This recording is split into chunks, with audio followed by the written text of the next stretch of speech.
The Incredible Hulk, a movie review. I know most of you probably clicked on this because you want to know who won. But tough. If you want to skip to the end, you gotta skip to the end. But hey, made you have to watch this anyways. The best movie of the MCU, in my opinion. The only one I will actually feel like putting in and watching. And I actually will watch, not just think, I should watch that, and then, no, I'll watch something else. Like most Marvel films. The film that all the Marvel fanboys wanted, but don't realize that's the one they wanted. They'll bitch about the other movies, and then this is the one you want. This is the one you're talking about. The solo film that introduces the character, but is an origin story. By the time this film starts, Hulk is already the Hulk. Bruce Banner is hiding, and he is not the Hulk. They put all the origin story stuff in the opening credits. A villain that's not connected to the hero. General Ross isn't the villain. He's a antagonist, but he's not the villain. The villain is the Abomination, who has no connection to the Hulk whatsoever. He's just some random Russian soldier. Blonsky does not know Bruce Banner personally, like all the other villains of the MCU for their origin stories. So, I guess I didn't like it because it was a little more mature and not chock full of laughs. That's the only thing I can think of. The everything about this movie I like. Music, the acting, everything. And the deleted scenes, some of them could stay deleted. I don't see where they say that when Hulk hulks out in the beginning, in that alternate beginning when he tries to shoot himself, that he pops up Captain America's body. I don't see it.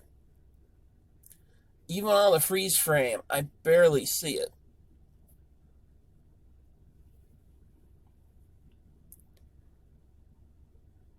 It's a horrible shame that they didn't continue on with this series. Because, as I said, it's almost perfect movie. Even the CGI'd Hulk, this one looks like a monster. The other one, the one that Ruffalo uses, looks like an ape. It's horrible. It's like they downgraded to a cartoon.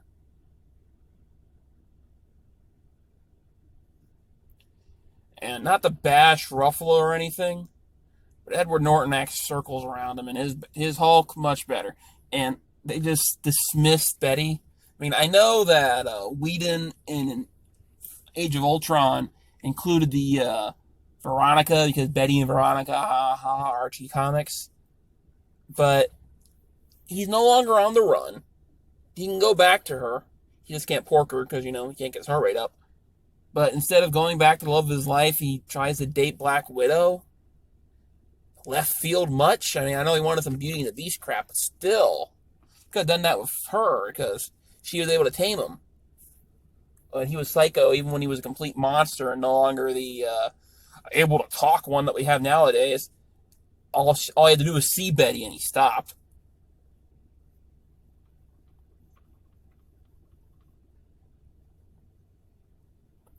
For the score for this movie, it's actually a 2-disc score. This movie was completely scored, or at least the complete soundtrack was released. It's 2-disc. Most movies just one, and they cut a lot of the stuff out. You could literally make a musical journey version of this film if you wanted to, because it's completely scored.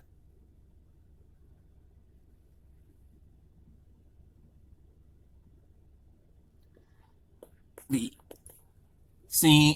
movie is referenced as like when they have Bruce fall out of the helicopter thing. It's just they're redoing the scene from this movie during that Ragnarok scene where he just falls and lands on the ground in front of the wolf.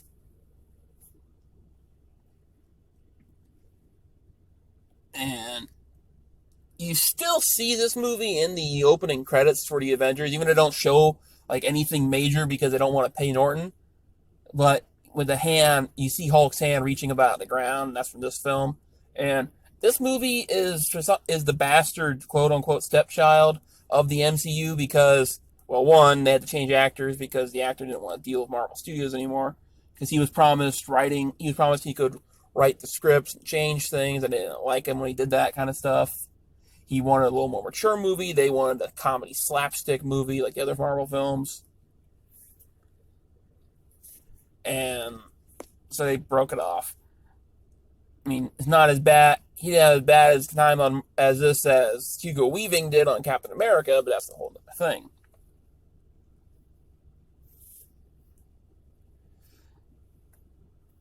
The rating for this film, an A. I own like 9 copies of this movie. I keep buying it when there's new editions coming out. This is one of those films I collect.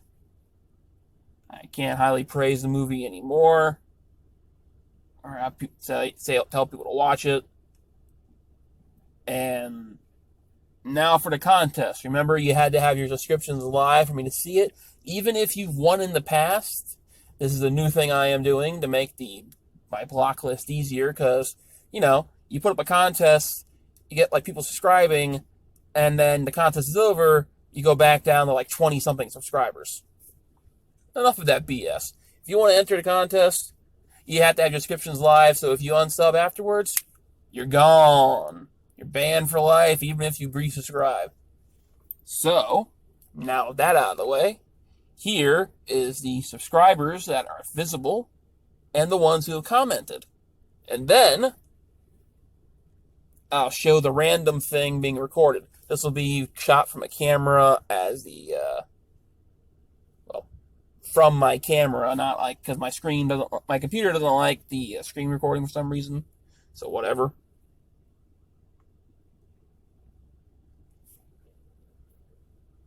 And if you want to talk about this movie again, it's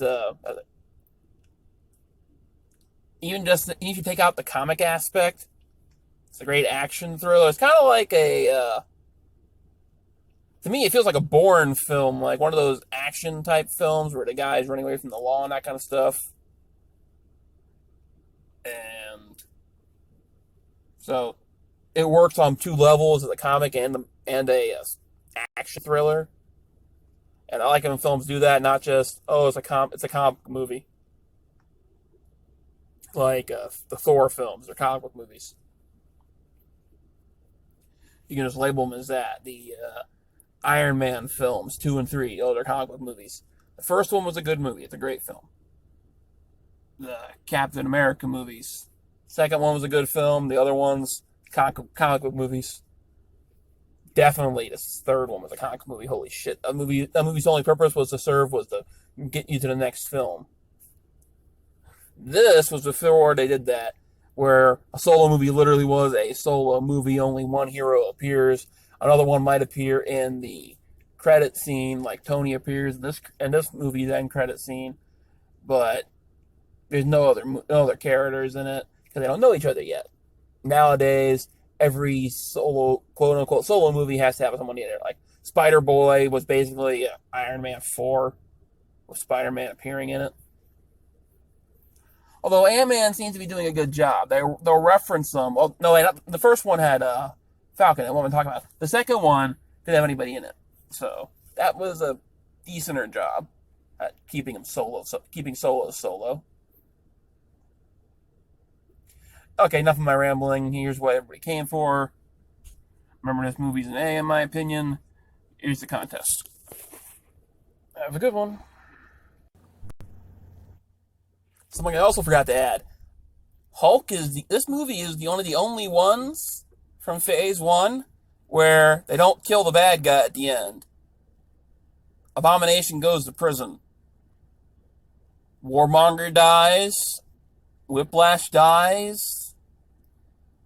You think it makes it look like Loki dies, then he comes back and he's for some reason brainwashing the old guy, but then he has to re-brainwash him in the Avengers. I don't think they thought that thing through very much, but once again, Joss Whedon, not the sharpest tool in the shed when it comes to writing Marvel films or DC.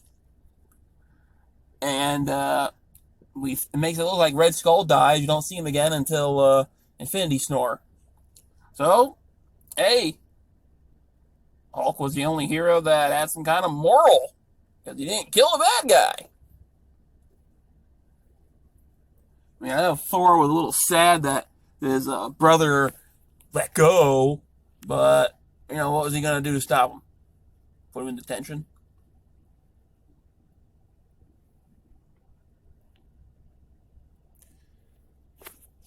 So I figured I'd just pop that out. Another thing.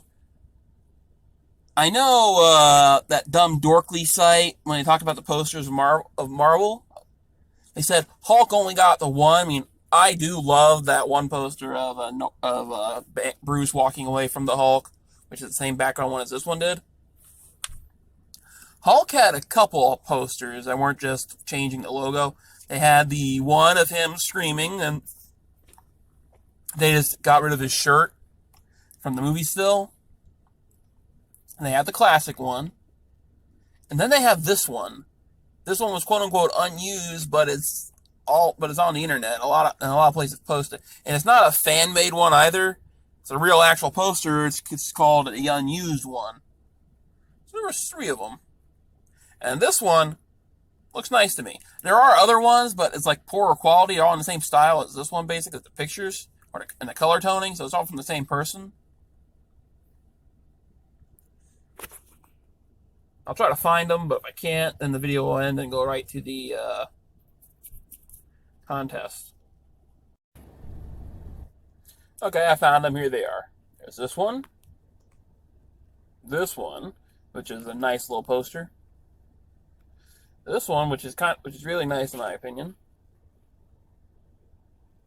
Had the little explosion coming up and separating Banner and Betty.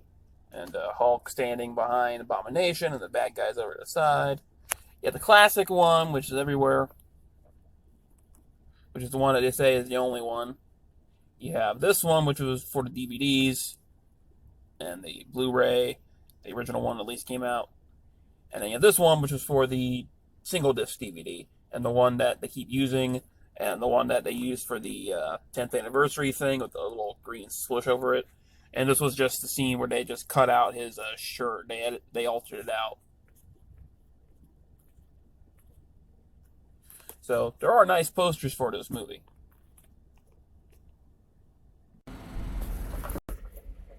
Okay, here are the people that entered the contest. The funny thing is, there's actually another contest going. But I didn't put the words giveaway or contest in the top opener. Nobody else has gone to it, so have fun looking for that one if you guys actually want more free movies. But here we go. Pick random.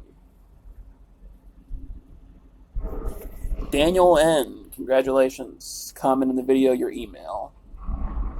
And you'll get a picture of the digital copy code thing. I don't know. Either Saturday or Sunday. Good luck to everybody else. Remembering unsubbing after this video goes live is permanent banned. You will never be able to enter a contest again, including the one that is going on now for the Darkest Minds and Geostorm. And all future ones. Have a good one, and good luck to everybody else. And congrats, Daniel N.